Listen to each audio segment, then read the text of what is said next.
Cricket क्रीड़ा ये क्या हुआ फुल पथे पथे श्रीलंका क्रिकेटेও देउलिया হবে শ্রীলঙ্কা মাত্র 42 রানে অল আউট হয় শ্রীলঙ্কাকে রীতিমতো লাইভে এসে ধুয়ে দিয়ে একই বললেন লাসিথ মালিঙ্গা। বিস্তারিত জানতে ভিডিওটি না টেনে সম্পূর্ণ দেখার অনুরোধ রইল। যে শ্রীলঙ্কা একসময় বিশ্ব ক্রিকেটে দাপট দেখাতো সেই শ্রীলঙ্কার ক্রিকেটেও এখন অধপতনের গল্প।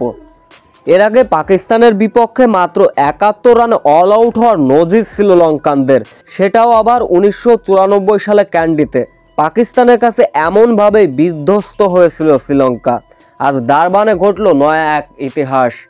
দিনের শুরুতে দক্ষিণ আফ্রিকাকে রীতিমতো নাস্তানাবুদ করেছিল শ্রীলঙ্কার বোলিং লাইন আপ। টেমা বাবুমা 70 রান ছাড়া আর কেউই দাঁড়াতে পারেনি।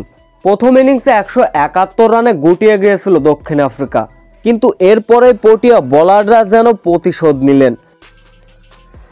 শ্রীলঙ্কা নিজেদের টেস্ট ইতিহাসের সর্বনিম্ন 42 রানে অল আউট করে দিল দক্ষিণ আফ্রিকা, যা দেশের ক্রিকেটের সর্বনিম্ন রানের সংগ্রহ।